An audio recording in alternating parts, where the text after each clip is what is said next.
I could not be more grateful. I'm just a guy who has bipolar disorder, who had a big dream, and it's all coming together. It's amazing.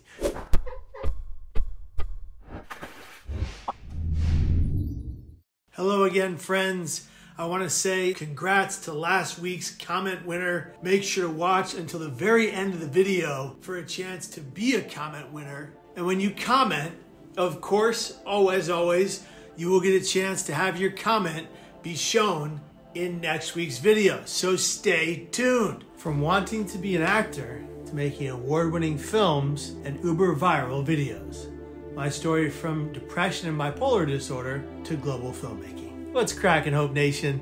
It's yet again your friendly neighborhood Kevin Hines. Okay, let's dive right in. I know the exact moment I wanted to make movies. I was in the theater with my friends watching my absolute favorite actor of all time, Jim Carrey. Jim is a legend, and the film I watched and fell in love with that day was Ace Ventura: Pet Detective. I know, what a cinematic masterpiece you must be thinking. But really, that movie, right? That actor, the great Jim Carrey, he set my mind in motion through that film. For the next half a decade, I would recite the lines from the film. I would do my best impersonation of Ace Ventura for anyone who would listen. My friends ate it up.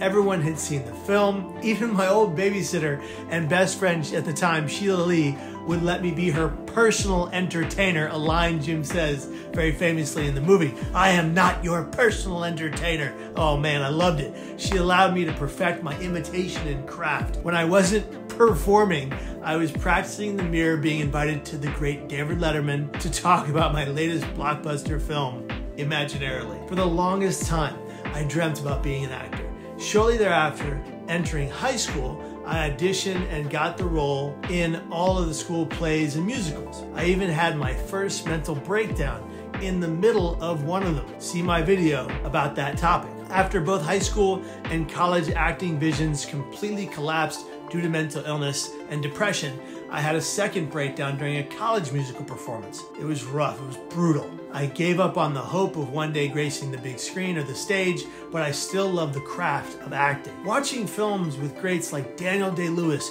Robert Redford, Harvey Keitel, and Robert De Niro was my favorite, and imagining playing opposite them one day still flooded my mind. Then the bipolar diagnosis, severe mental health challenges, and multiple hospitalizations decimated my biggest dreams. On and off psych meds, in and out of mania and depression, constantly crashing into the depths of this repetitive rock bottom. It all became too much. Simply surviving through each day became the only priority. Heck, getting out of bed was my most difficult task, let alone trying to be a functioning member of this society. Then came the darkest day. After my survival and the journey into public speaking, I found my light.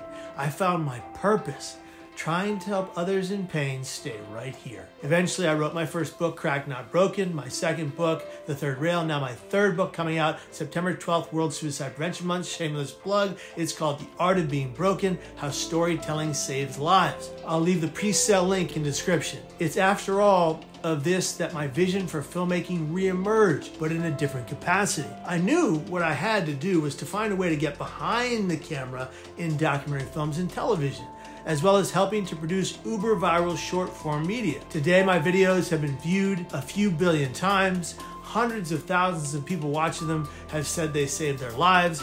However, I don't take credit for that. They did the work, made the necessary life changes, put in the time, altered their thinking, and saved and changed their own lives. They just like to give me credit. The reality is that they saw a message, they heard it, and they changed their vision. Through that, I understand their train of thought though.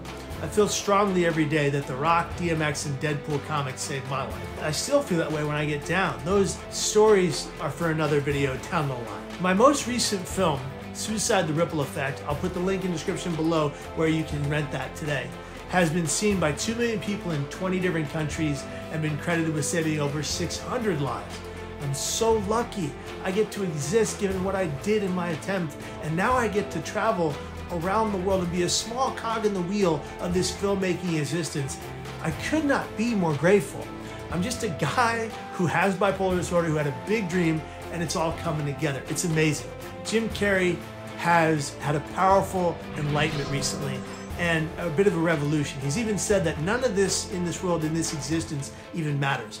He has the right to his opinions today and thoughts, and he'll always be my favorite actor, but I must disagree with him on that. I believe that how we treat one another, how we express emotions, and how we manage kindness and compassion to those around us, and finally how we decide to give back, which is the true purpose of this existence, makes a huge difference in the lives of those surrounding us. So thank you, Jim, for the unending inspiration. I'll be making films in some capacity for the rest of my days, and whether or not it matters is completely up to all of you. So if you haven't done so already, make sure to power punch that subscribe button, clash into that notification bell like a million times, like this video, and if you want to share it with at least one friend who may need to hear this kind of inspiration, please do. Oh, and always be here tomorrow and every day after that.